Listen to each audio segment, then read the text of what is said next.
welcome to an unboxing of a product that may not be glamorous, but is certainly useful. This is the Trendnet TK-204UK 2-port DVI USB KVM switch with audio kit.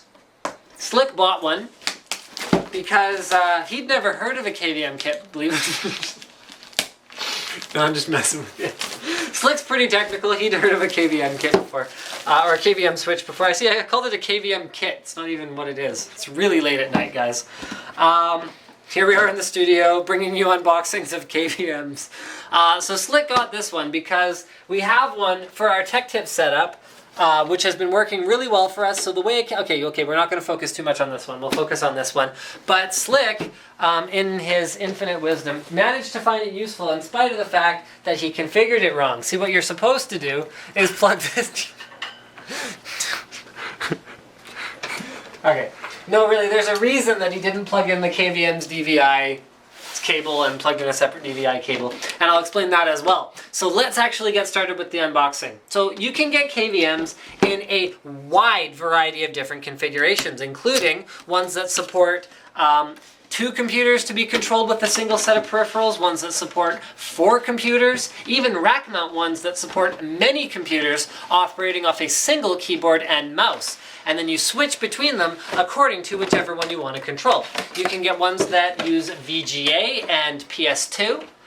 You can get ones that use DVI and USB. You can get ones that do support audio and ones that don't. For a consumer who happens to have a couple computers at their desk, whether you've got a PC and a Mac and you don't feel like dual booting and waiting for OSs to load in between, a lot of our graphic designers here at work do that, or whether you have 2 desktop computers, one that is like a dedicated video rendering box, and one that you use for gaming, for example, if you have them both at the same desk.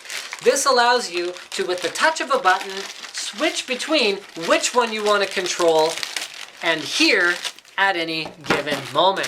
So this guy includes everything you need, and this is the one that I'd consider to be most practical for probably 90% of consumers. So it comes with a wide variety of things here, including all of these packages that I have to open one by one in order to bring you this fantastic unboxing of a KVM.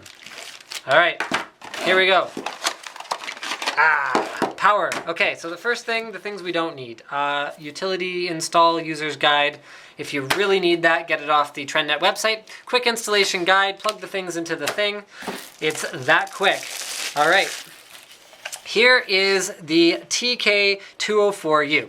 So this is your console. This button you press to switch between computer 1 and computer 2. There is a light that turns on to show you which computer you're operating at the current moment. Then you plug the keyboard and mouse that you want to use. In this case, we have some Microsoft thing and a Corsair mouse plugged into the USB cables at the front. All right.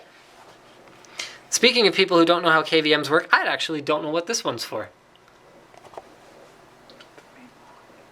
Oh yeah, the main monitor. Well, then why isn't ours plugged in? Oh right, because he broke it. Okay, right. So moving on. So this is for the actual monitor that you're going to use for both computers. Then you've got your speakers as well as your microphone that you actually use and have sitting on your desk. On the back, you find 2 more sets of DVI. So these go out to the video cards of each of your computers, and then you use him. So here is the combo audio DVI cable. That looks just like that. So they've used a couple extra DVI pins here for audio. So you plug that in and then you go like that. There you go. And then you use these USB cables to plug in to the USB port on the back of your computer. So by plugging these in to your computers, you got your 2 computers, and then you've got all your peripherals and all of your speakers and microphone, as well as your monitor plugged in on this side, you can effectively control both computers with one set of peripherals. So here is the power for the KVM itself. It does need separate power. Not only can you switch between the computers here, but you can also set a hotkey on your keyboard to easily switch between the 2 computers. Now I'll explain why we kept sort of, ragging on Slick here about his configuration. This is a DVI-I cable. Now there's a very good reason that this KVM has a DVI-I cable. That is because it is compatible not only with a digital signal, but also with an analog signal. The problem though is, see those pins around that centerpiece? Okay, so we were testing a system that was using onboard video that has a DVI-D out. So that is a digital-only DVI connection. So what that meant was that when Slick had our monitor plugged into the KVM, and then he had this cable going out to here, he actually physically couldn't plug it in. And that is why it is Frankensteined right now and not hooked up correctly. So he does know what a KVM is. He does know how to hook up a KVM. I was just bugging him because I'm the one on camera and he's not allowed to say anything. So thank you for checking out my unboxing and first look and extremely convoluted explanation of how KVMs work. Don't forget to subscribe to Linus Tech Tips for more unboxings, reviews, and other midnight shenanigans.